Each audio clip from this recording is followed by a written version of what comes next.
তাকদীর নিয়ে প্রিয় ভাইয়েরা বিচলিত হবেন না। আপনার তাকদীরে যা আছে আপনি পাবেন, যা নাই কোশ্চিনকালেও পাবেন না, ফুল স্টপ। আপনার তাকদীরে যা আছে আপনি পাবেন, না পেয়ে আপনি দুনিয়া থেকে যাবেন না, ফুল স্টপ। আর আপনার তাকদীরে যা নাই সারা দুনিয়ার মানুষ মিলে আপনাকে দিতে পারবেন না। এই চিন্তাটা আগে মাথার মধ্যে সেট করেন। এই দুনিয়ার জীবনে আপনার দুনিয়ার বাড়ি গাড়ি, টাকা পয়সা, রিজিক, ব্যবসা বাণিজ্য, স্ত্রী সন্তান, এইগুলোকে নিয়ে এত বিচলিত হওয়ার কিছু নাই। আপনার আমার তাকদীরে যা লেখা হয়েছে এর একটা দানা আপনি বেশি খেয়ে পৃথিবী থেকে যাবেন না। আর আপনার আমার রিজিকে যা আছে তার এক চুল রেখে আপনি দুনিয়া থেকে যাবেন না। এটাই চূড়ান্ত সত্য কথা। আপনি ঘুষ খান আর সুদ খান আর দুর্নীতি করেন আর মানুষের সম্পদ আত্মসাৎই করেন না কেন, যতটুকু লেখা আছে আপনার তাকদীরে এর বেশি আপনি কিচ্ছু পাবেন না। আর আপনি হালালে থাকার জন্য যতই কষ্ট করেন, হালালে আছেন, সবজি বিক্রি করে খাচ্ছেন, আপনি ছোটোখাটো ব্যবসা করছেন, মানুষ আপনাকে দাম দেয় না, আন্ডার এস্টিমেট করে, গরিব বলে, ফকির মিসকিন বলে, কিন্তু আপনার তাকদীরে যা আছে আপনি সেটাই পাবেন, এর বেশি আপনি কিচ্ছু পাবেন। হুয়াল আউয়ালু ওয়াল আখির, আল্লাহ পাক প্রথম এবং আল্লাহই শেষ। কুল্লু মান আলাইহা ফান ওয়া ইয়াবকা ওয়াজহু রাব্বিকা যুল জালালি ওয়াল ইকরাম। প্রত্যেকটা বিষয় ফানা হয়ে যাবে, কিচ্ছু থাকবে না।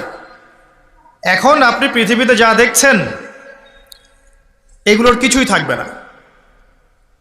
প্রত্যেক মানুষ, প্রত্যেকটা জিন, প্রত্যেক উদ্ভিদ, প্রত্যেক এই প্রাণী, আকাশ, মহাবিশ্ব, গ্রহ নক্ষত্র, চন্দ্র সূর্য, সমুদ্র, পাহাড় পর্বত, বিশ্বনেতা, রাষ্ট্রনেতা, সমাজ নেতা, পরিবারের কর্তা, অর্থনৈতিক নেতা, সবাই মারা যাবে, সবাই শেষ হয়ে যাবে, কিচ্ছু থাকবে না।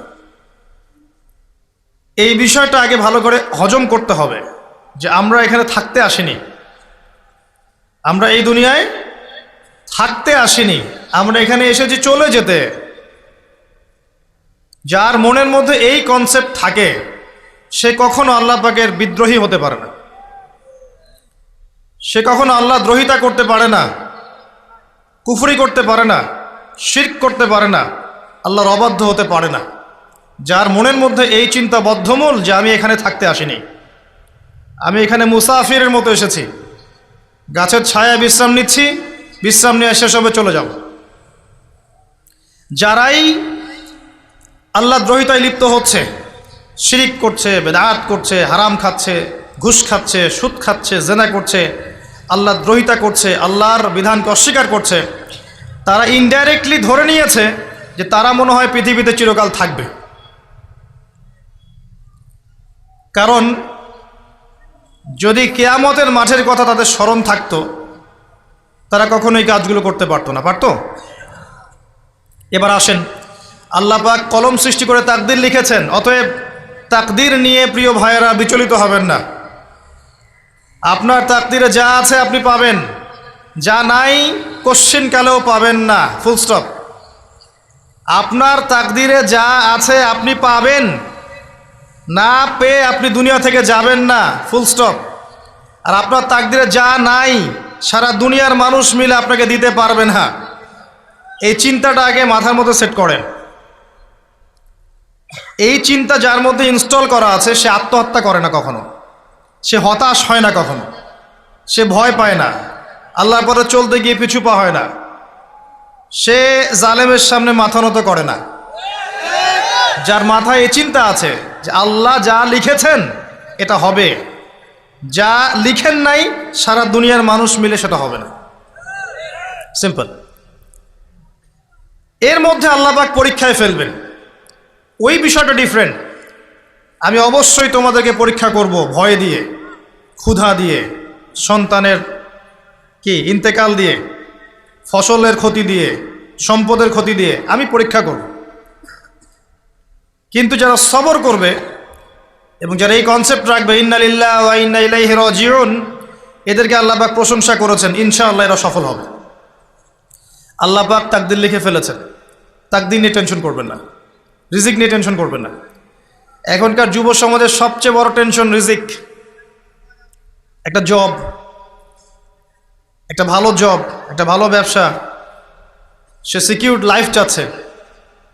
রিজিক নিয়ে চিন্তা করবেন না।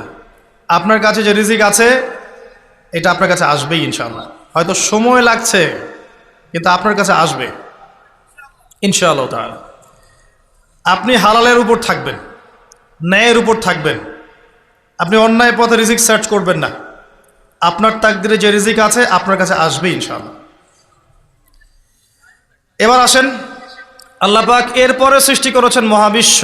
এই পুরো মহাবিশ্ব তাকদির লিখার পরে মহাবিশ্ব কয় দিনে? ফি সিত্তাতি আইয়াম, 6 দিনে। মাত্র 6 দিনে আল্লাহ পাক পুরো মহাবিশ্ব সৃষ্টি করেছেন।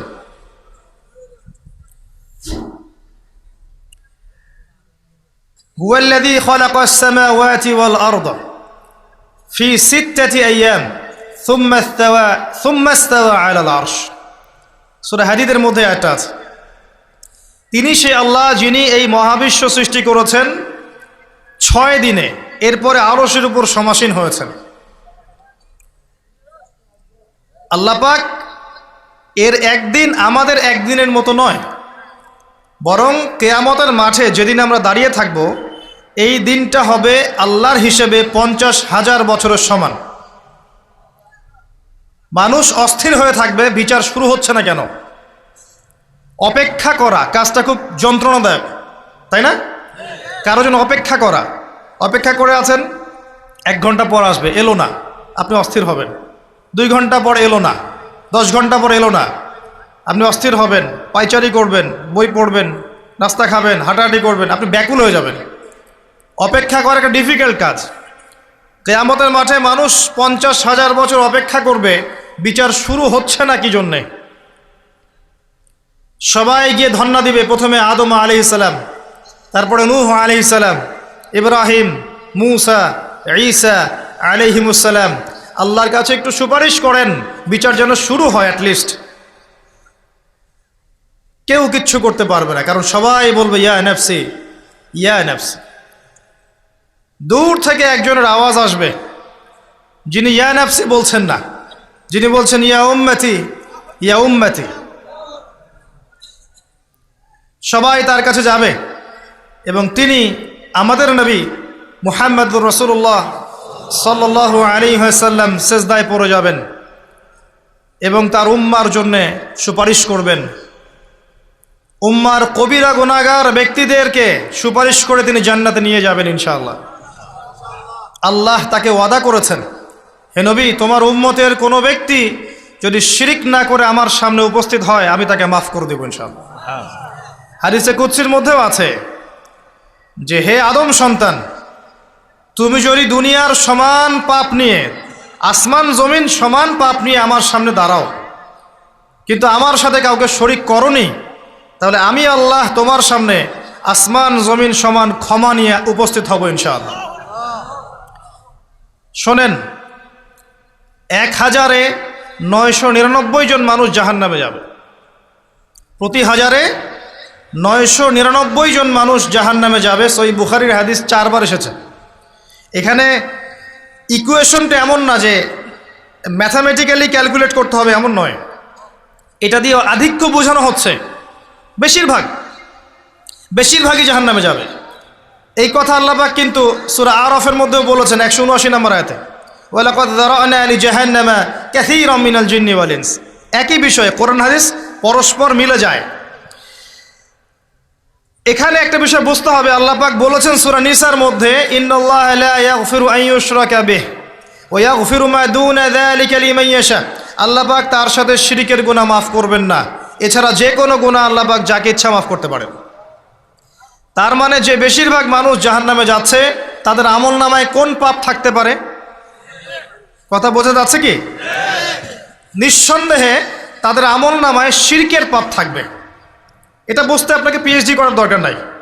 আল্লাহ পাক শিরক ব্যতীত যে কোনো পাপ যাকে ইচ্ছা মাফ করতে পারেন।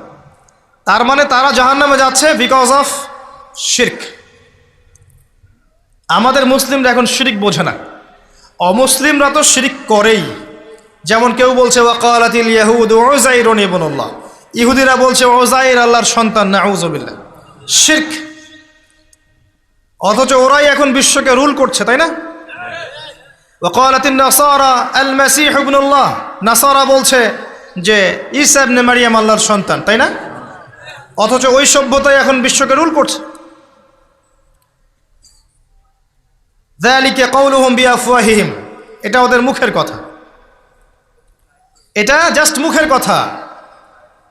আবার অনেক সময় দেখা যায় যে আল্লাহকে বাদ দিয়ে আমরা মাধ্যম পূজাও করছি।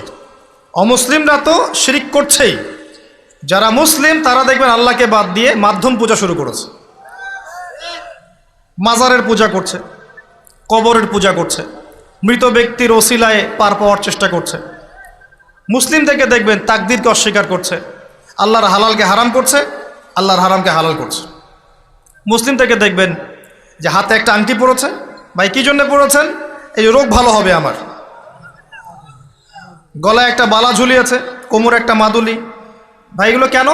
এগুলোতে রোগ ভালো হবে।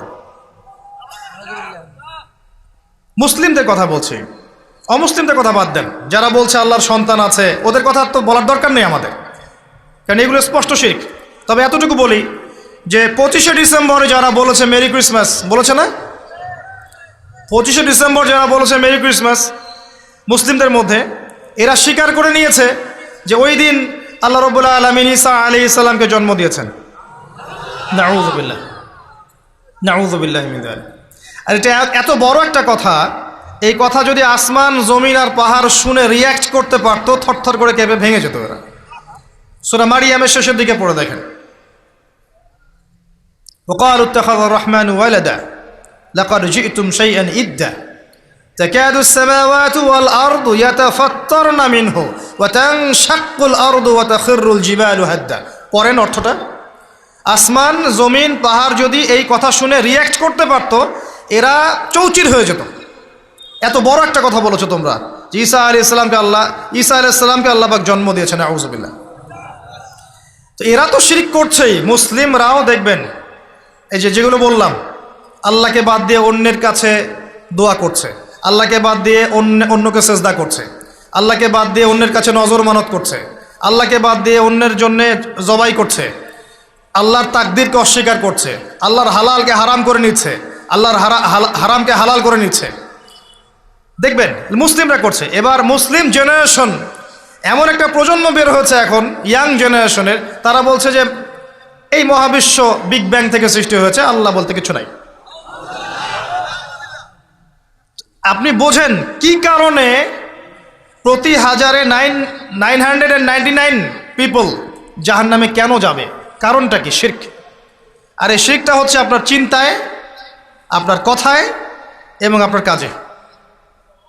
চিন্তার মধ্যে শিরক। যেমন একজন ব্যক্তি চিন্তা করে আকীদা যে আল্লাহ ছাড়া অমুকও সন্তান দিতে পারে, এরকম আকীদা নাই মুসলিমদের? আছে। একজন বলছে আল্লাহ কল্যাণের মালিক আর শয়তান হচ্ছে অকল্যাণের মালিক। কথাটা শুনতে খুব ভালো লাগে না?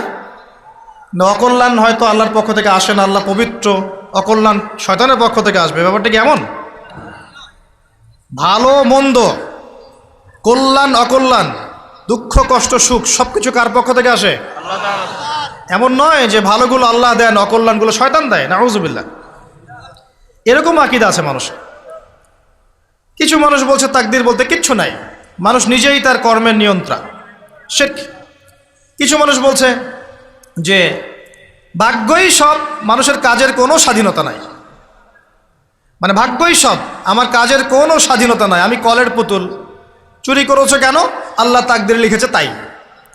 সুদ খাও কেন? ঘুষ খাও কেন? রিলিফের মাল মেরে খাও কেন? আল্লাহ তাকদীরে লিখেছে তাই। এরকমও কিছু মানুষ আছে। প্রত্যেক পদে পদে আপনি শিরক পাবেন। আপনি আল্লাহকে ছাড়া সেজদা দেখতে পারবেন, আল্লাহকে ছাড়া মানুষ নজর করছে, মানত করছে, কসম করছে, কোরবানি করছে, সেজদা করছে, দোয়া করছে এবং ওসিলা পূজা করছে যে আল্লাহ বাদ দিয়ে অমুকে আমাকে পরকালে পার করিয়ে দিবে। নাউযুবিল্লাহ বলছেন ঠিকই, কিন্তু আমাদের দেশের বহু মানুষের আকীদা এমন যে আমাকে পরকালে পার করায় দেওয়ার লোক আছে, সমস্যা নাই। শোনেন, পরকালের প্রতিটা সুপারিশ আল্লাহর এখতিয়ারে। একজন শহীদ, আল্লাহর পথের শহীদ, তিনি কিন্তু সুপারিশ করবেন, কিন্তু তিনি নিজের ক্ষমতায় করবেন না আল্লাহর ক্ষমতায় করবেন? আলেম, হাফেজ, আল্লাহর পথের যারা মুজাদ্দিদ ছিলেন, আল্লাহওয়ালা আউলিয়া মানুষ, নবীগণ, সিদ্দিকগণ, সুহাদা, সুপারিশ করবেন নিজেদের ক্ষমতায় না আল্লাহর ক্ষমতায়? আকীদা স্পষ্ট না থাকলে তখন আমল করতে গিয়ে শিরক হয়ে যাবে। আর শিরক হলেই কি হবে? ওই যে বললাম, প্রতি হাজারে 999 জন মানুষ জাহান্নামে যাবে।